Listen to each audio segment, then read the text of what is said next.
Nei ki rungi tēnei o tō tātana ipurangi, nō reira tēnā koutou, nau mai haramai.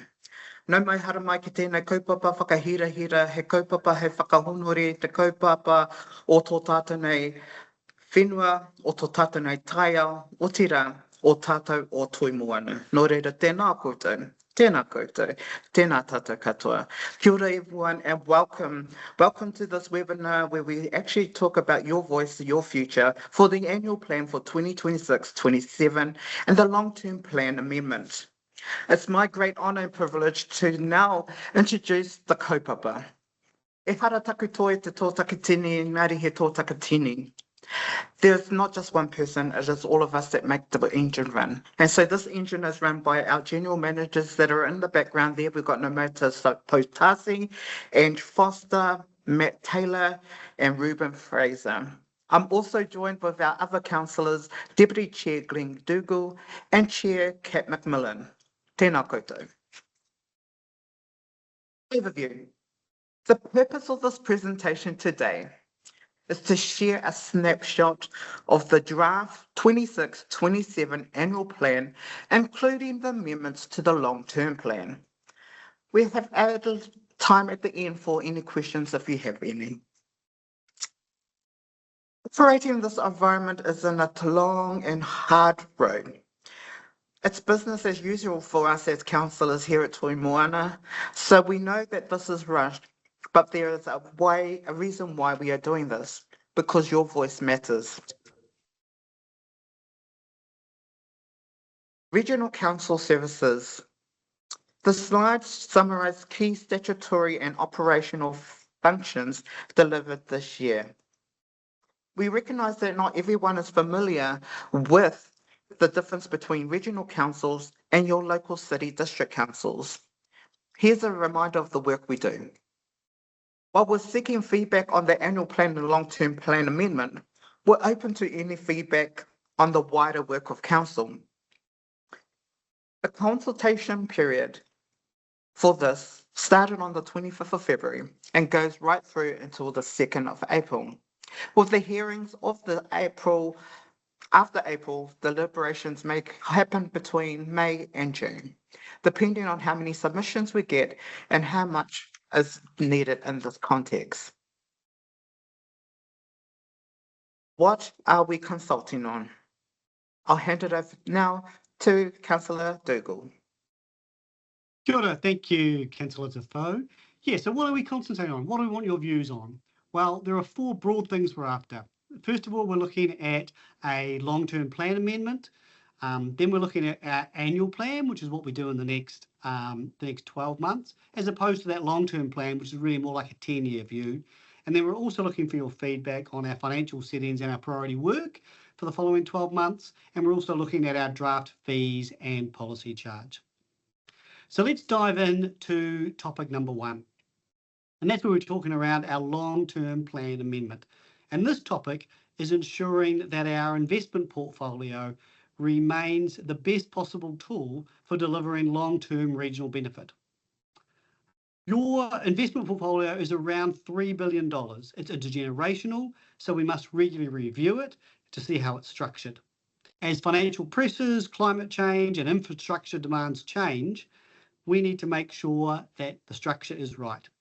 We want to make it clear we're not proposing any asset sales.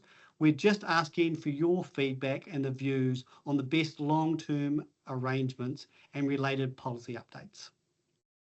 So just reassuring you that it's around prudent financial management, and this is not a Quayside-driven process. So no shares have been sold in any of our investments, and this is we're just looking at structural options to how we structure the things going forward. So we've proposed 4 different mechanisms of how that investment vehicles could be structured in the future. So the first one is just the status quo.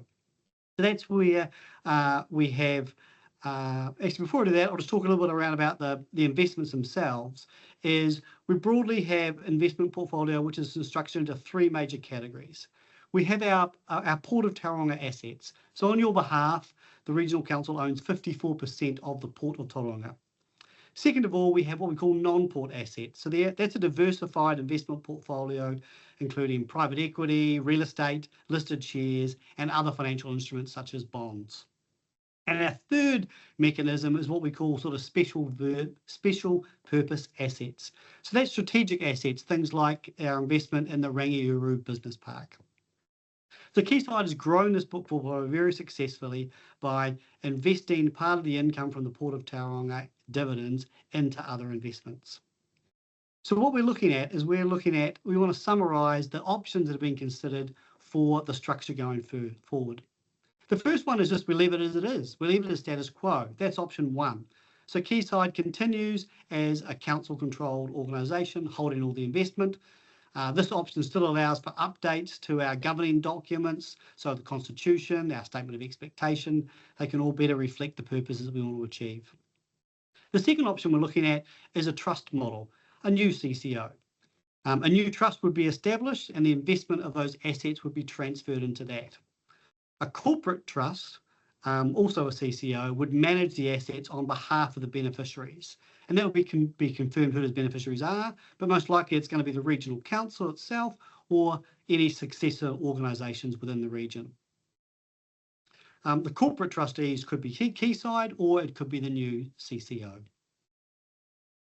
The third option we're looking at is a hybrid model, and this is the council's preferred option. This is where our port and non-port assets move into a trust structure as an option 2. And our special purpose assets, such as Rangiuru, would be held and managed separately, either by Quayside or directly by the Regional Council or through a new entity, depending on the future project needs. Option 4 is around establishing a community trust. So a new trust would be established and the investment assets transferred into it. And just like a corporate trustee would also be established and they would manage the assets on behalf of the beneficiaries. And again, those beneficiaries would most likely be the regional council or the successor organisation to the regional council. So we want to know which option you think is best, and that supports our long-term investment purpose and delivers the greater benefit for the Bay. I'll now pass to Councillor McMillan. Oh, tēnā koe, Glenn. Tēnā koutou katoa. So Glenn's talked about the proposed long-term plan amendment, and I'll chat a bit about the annual plan. So the first thing is we're consulting on whether to invest in to establish a regional benefit fund.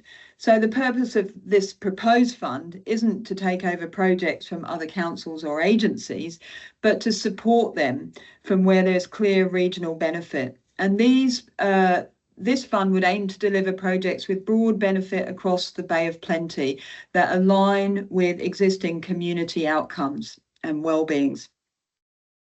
So this reflects the renewed demand for investment after infrastructure funding was paused in the long-term plan. We continually get a lot of requests. We know we're in a rapid growth environment here. We've got climate change and resilience needs, biodiversity needs, green infrastructure, all of those things create a big need in the Bay of Plenty for infrastructure. So this is around whether or not we establish a specific fund for that. And feedback from you will directly influence whether the fund is created and how it should be used. So we're also consulting in the annual plan on investing in Indigenous biodiversity. So the simple question is, should we invest less, the same, or more in biodiversity? So as we all know, biodiversity is foundational. Healthy ecosystems support clean water, climate resilience, and long-term well-being. And this consultation doesn't change funding immediately. We already have that established, but it guides the direction for our next long-term plan. So this is looking forward about our investment in biodiversity and whether it should be holding the line, it should be investing more in protection, or should we be reducing our spending in this area? So this is your opportunity to influence that direction. And your information on this and your thoughts on this will help us to steer and frame our regional biodiversity strategy, which is currently under development. So outside of these topics, as Councillor Defoe mentioned, this is a really broad consultation. So we want to hear from you about anything. So all of our functions of Regional Council, it's a big entity and a big machine. We have a lot of functions and accountability. So we want to know what your thoughts are about the broader, as well as we'd love to hear your response to our specific questions we're asking you. We've got a proposed 4% rate rise. So in our long-term plan, the forecast was actually 8.2. So this is significantly lower. And efficiency and effectiveness and cost of living is at forefront of our minds. We're also reviewing our fees and charges policy. So that's ensuring that our cost recovery remains fair and aligned with legislation. Please provide your input early so that changes can reflect these community priorities. So looking around our region, these are what's in our draft annual plan. So we've got our regional biodiversity strategy, which I touched on, and we've also got our regional spatial plan under development, which sits under the new RMA proposed structure. So our region-wide spatial plan, our regional public transport plan is in development, and all of the consultation that goes with that for our robust, future-proof public transport system. We also have the continued delivery of all of our funding programs, of which there are quite a few, but you may have heard of many or all of them. So we've got our School Sustainability and Resilience Fund, our Environmental Enhancement Fund, our Community-Led Adaptation Funding, and our Māori Initiatives Fund. And specifically around the sub-regions in Tauranga and the Western Bay, we've got a proposal to extend our current Route 85 bus service. So that's linking Katikati, Waihi and Waihi Beach to Paeroa. Consultation is underway with that. We've got our Bay Bus on-demand trial, and we've got the restoration and ongoing management of our regional park at Papamoa, which many of you will know was hit quite badly in the recent weather event. So there's the repairs and restoration, but the ongoing management of that park. So around Rotorua, we've got this council recently purchased a dairy farm in the Lake Rotorua catchment as part of our broader strategy, a tool in our toolbox to improve water quality and reduce nitrogen entering the lake.